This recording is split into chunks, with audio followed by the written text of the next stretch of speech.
ಸುಧಾಕರ್ ವಿಶ್ವನಾಥ್ ಅವರ ಮನೆಗೆ ಹೋಗಿದ್ರು, ಅವ್ರನ್ನ ಭೇಟಿ ಮಾಡಬೇಕು ಅಂತ. ಆದ್ರೆ ಅಲ್ಲಿ ಸೆಕ್ಯೂರಿಟಿ ಹೇಳಿದ್ರು 6 ಗಂಟೆಗೆ ಹೋಗಿದ್ದಾರೆ ಸರ್, ಸಾಹೇಬ್ರಿಲ್ಲ ಮನೇಲಿ ಅಂತ. ಆಗ ಸುಧಾಕರ್ ನಾನು ಅವ್ರನ್ನ ಕರೆ ಮಾಡುವಂತ ಪ್ರಯತ್ನ ಪಟ್ಟೆ, ಮೆಸೇಜ್ ಮಾಡಿದ್ದೀನಿ, ಆದ್ರೆ ರಿಪ್ಲೈ ಮಾಡಿಲ್ಲ, ನಾನೇ ಖುದ್ದಾಗಿ ಭೇಟಿ ಮಾಡೋಕ್ ಬಂದಿದ್ದೀನಿ ಅಂತ ಹೇಳಿದ್ರು. ಆದ್ರೆ ಈಗ ಅದಕ್ಕೆ SR ವಿಶ್ವನಾಥ್ ಕರೆ ಮಾಡಿರೋದು ಏನಾದರೂ ತೋರಿಸಿದ್ರೆ ನಾನು MLA ಸ್ಥಾನಕ್ಕೆ ರಾಜೀನಾಮೆ ಕೊಡ್ತೀನಿ.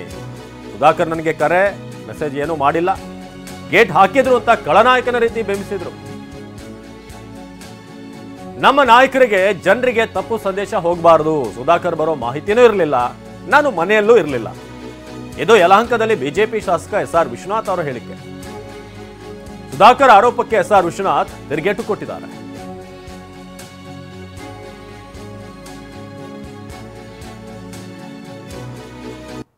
ನೆನ್ನೆ SR ವಿಶ್ವನಾಥ್ ಅವ್ರನ್ನ ಭೇಟಿ ಆಗಬೇಕು ಅಂತ ಸುಧಾಕರ್ ಹೋಗಿದ್ರು. ಅದಾದ್ಮೇಲೆ ಏನ್ ಹೇಳಿದ್ರು ಸುಧಾಕರ್, ಅದಕ್ಕೆ ಏನು ಕೌಂಟರ್ ಕೊಟ್ಟಿದ್ದಾರೆ, ಈಗ ತಿರುಗೇಟ್ ಕೊಟ್ಟಿದ್ದಾರೆ SR ವಿಶ್ವನಾಥ್. ಮನೆ ಎರಡು ನೋಡೋಣ.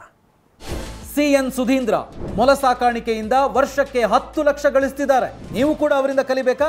ಅವ್ರ ಜೊತೆ ವಿಡಿಯೋ ಕಾಲ್ನಲ್ಲಿ ಮಾತಾಡಬೇಕಾ? ಈಗಲೇ ಫ್ರೀಡಮ್ ಆ್ಯಪ್ ಡೌನ್ಲೋಡ್ ಮಾಡಿ. ಈಗಾಗಲೇ ತಮಗೆಲ್ಲ ಗೊತ್ತಿರೋ ಹಂಗೆ ಅವರು ಸ್ವಲ್ಪ ಬೇಸರದಲ್ಲಿದ್ದರು. ಇವತ್ತು ಅವ್ರ ಮನೇಲಿದ್ದಾರೆ ಅಂತ ಹೇಳಿದರು, ಅದಕ್ಕೆ ನಾನು ಬಂದಿದ್ದೆ.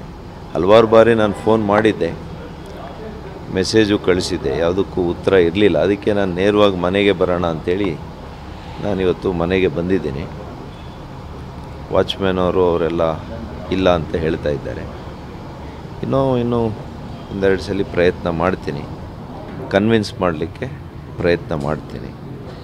ನಮ್ಮ ನಾಯಕರು ಯಡಿಯೂರಪ್ಪನವರು ಕೂಡ ಮಾತನಾಡ್ತೀನಿ ಅಂತ ಹೇಳಿದ್ದಾರೆ. ಯಾಕೆಂದರೆ ಒಂದೇ ಪಕ್ಷದಲ್ಲಿ ನಾವೆಲ್ಲ ಕೂಡ ಮುಂದೆ ಕೂಡ ಸಾಗಬೇಕಾಗಿದೆ. ಇದೇ ಚುನಾವಣೆ ಕೊನೆಯಲ್ಲ ಅಲ್ವಾ? ಹಾಗಾಗಿ ಒಂದು ಪಕ್ಷದ ಸಿದ್ಧಾಂತ, ಪಕ್ಷದ ವರಿಷ್ಠ ತೀರ್ಮಾನಕ್ಕೆ ನಾವೆಲ್ಲ ಕೂಡ ಬದ್ಧರಾಗಿ ಅವರ ಸಹಕಾರವನ್ನು ಕೂಡ ತೆಗೆದುಕೊಳ್ಳಿಕ್ಕೆ ನಾನು ಬಂದಿದ್ದೆ. ಅಸಮಾಧಾನ ಸುಖಾಂತಿ ಅಲ್ಲ, ಅವ್ರು ಪದೇ ಪದೇ ಮಾಡೋಕ್ಕೆ ಹೋದರೆ ಜಾಸ್ತಿ ಆಗ್ತದೆ ನಮಗೆ. ಅದನ್ನು ಅವ್ರು ಬಿಟ್ಬಿಡ್ಬೇಕಲ್ಲ, ನಂಬಿಕೆ ಇಟ್ಕೊಬೇಕು. ಅವರು ಯಾರನ್ನ ಒಬ್ಬರು ನಂಬಿದ್ರೆ ನಂಬಬೇಕು.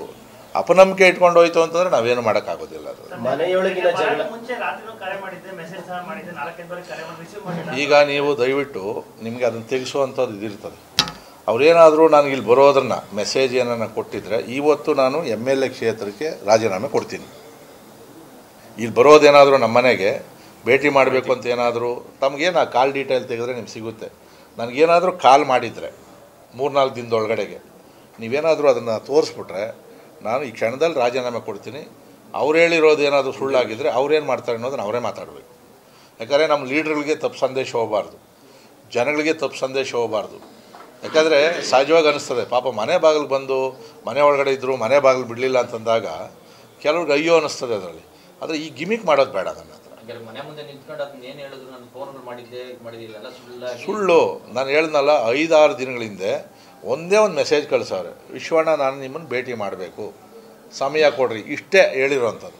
ಅದಾದಮೇಲೆ ಯಾವ ಫೋನೂ ಇಲ್ಲ, ಯಾವ ಮೆಸೇಜೂ ಇಲ್ಲ. ಬೇಕಾದ್ರೆ ನೀವು ನಾನು ಹೇಳ್ದಲ್ಲ, ಕಾಲ್ ಡೀಟೇಲ್ ತೆಗೆದು ಚೆಕ್ ಮಾಡಿಕೊಡ್ರಿ ಅವ್ರ ಫೋನಲ್ಲಿ.